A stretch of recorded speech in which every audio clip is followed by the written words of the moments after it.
Sveiki, eilinė siunta iš Kinijos, o tiksliau iš AliExpress. Čia turėtų būti MP3 playeris, kuris atkeliavo Olandijos paštu. Olandijos paštu maždaug per 2 savaitės. Žodžiu, buvo taip, kad aš prisiskaičiau ten atsiliepimų apie šitą ruizų, ar kaip aš čia. Gerų atsiliepimų apie šį playerį ir užsisakiau. Tai yra 8 GB vidinės atminties. Žada, kad iki 80 valandų gali groti. 8 GB, kaip minėjau, 15,43 €. Tik tai. Ir netgi originalas kažkoks. Turiu galvoje brandinis dalykas. Keista plakščiai, pasižiūrim. Vau. Tik kažkodėl netai buvo įdėtas, o apverstas. Taip, plasmasinis. Bet plasmasė tokia, labai, kaip pasakyti, maloni, matinė. Taip, žiūrim, kokios jungtis yra. USB jungtis, on-off mygtukas ir ausinės. Ir viskas, ir kortelė, ir microSD kortelė. Taip, komplekte ausinės jūs nepatikėsite. Aš manau, kad jų net neverta pakuoti. Padėsiu į šalį. Dar vienas laida. Žinau, kiek aš tų laidų turiu jau. Milijonas laidų. Galėtų būti prekė pigesnė, bet milijonų laidų nedėti. Taip, ir gal tada iš arčiau po kažkokio tai laiko naudojimo nutariu jums čia trumpai viską papasakot. Ausinės komplekte pusiau su bėda. Jos groja, sakyčiau, gerai.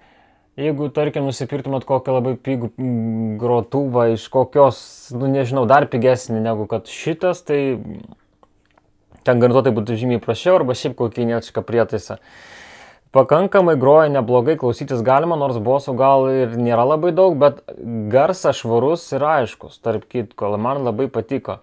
Šitas prietaisas realiai veikia 6-7 valandas, tai labai gerai mane nustebino, nes paprastai turėdavau net Sony, tokį turėjau mažą, ten 2-3 valandas, tai labai nepatiko. Taip, muzika.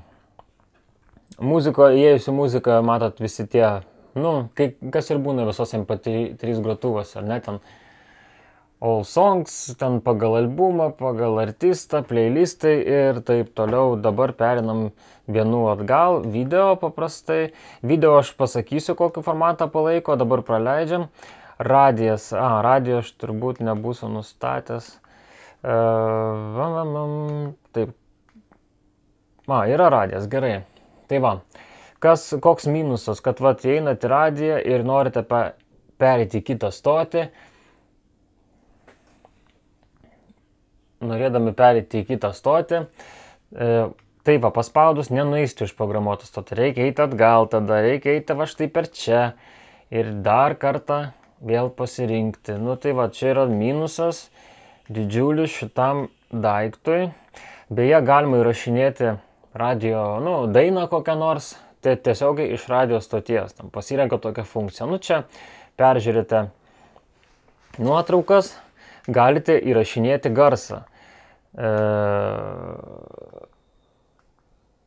Štai record format galima pasirinkti, kokį norit, štai šitų 3.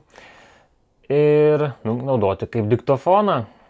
E-book yra, kam tas e-book, nežinau, ką čia galima skaityti, gal ir galima, gal ką žiūrėsit, nes ekranas realiai labai mažai. Labai mažas. Taip, empty disk čia rodo folderius visus atskirai suskirstytus muziką, dainos, video, galite nueiti pasižiūrėti. Dabar čia nieko nėra, aš ištryniau, tai nieko ir nepasižiūrėsim. Tools, štai matote 3 tokias funkcijas, kalendorius, į kurį galima nueiti pasižiūrėti, bet nieko negalima įrašyti, tiesiog tik pasižiūrėti. Stopwatch, matote, paleidžiame, galite bėgioti, lakstyti.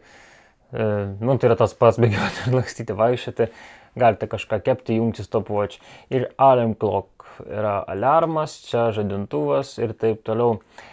Set mygtukas pasireiškia grojimo režimai, matote ir pitch shuffle, čia ir taip turbūt aišku sound settings, tai yra equalizeris. Galite pasirinkti jau nustatytą arba nusistatyti savo, kažkaip ir minėjau, trūksta labai aukštų dažnių ir žemutinių dažnių, vidutinių dar pusiau su bėda. Taip, key tone, tai čia galima, kai spaudžiu mygtuką supypsi. Power off šito aš nebandžiau, čia iš tikrųjų išsijungiau už 1-2 minučių. Ir sleep timer, tai tas pats irgi kažkas panašaus, set sleep timer. Už kažkiek minučių ir irgi užmiega. Tai va šitos man nelabai aktualios, nelabai aiškinausi. Jeigu kam įdomu, gal kažkas kažkur yra, taip, yra dar display settings, backlight timer. Jeigu neliečiate jokio mygtuko, va po kažkiek laiko jisai ima išsijungia. Gal kam ir įdomu date and time, viskas čia aišku, data, laikas. Slideshow settings, jungiat paveikslėlius ir jie keičiasi.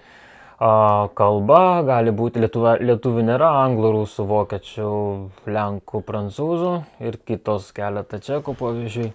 Ir štai informacija, jeigu jums įdomu, parodau, kaip jis tiksliai vadinasi, versija.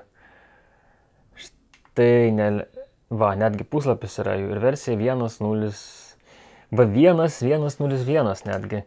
Disk space turėtų būti 8 GB, taip ir yra. Ir file type support, čia įdomiausia, štai pasižiūrėkite, ką jis čia palaiko ir ką jūs galite klausytis. Taip, pasižiūrėjote, galite nuspausti pauzę ir viską pamatysite. Pictures, štai kokie yra JPEG, BMP ir GIFas. Video matote MJPEG kažkoks, tai 160-128, čia ko gero rezoliucija yra vaizdo. Tai jūs įsivaizduojate, galite žiūrėti filmą, bet man atrodo, telefone įdomiau. Format device viską ištrina, factory settings, žodžiu, nustato perjungia į gamyklinį nustatymą. Taip, ir viskas. Čia yra išjungimo mygtukas, išsijungia, USB jungtis, kortelė dedas iš tai čia, o čia yra mikrofonas. Kur yra mikrofonas? Mikrofonas yra štai čia. Galvau, kad čia yra reset mygtukas, o pasirodo mikrofonas. Tai štai, ar rekomenduočiau už 15 eurų? Taip, rekomenduočiau, man visai nieko. Ausinės, netgi su šitom ausinėm galima klausytis. Bet jūs galite nusipirkti ir aišku geresnės ausinės, tada jis grotų geriau. Bet už tokią kainą jis tikrai vertas naudojimui, sakyčiau. Tai tai rodos lyg tai viską papasakau ir iki kitų kartų sudie.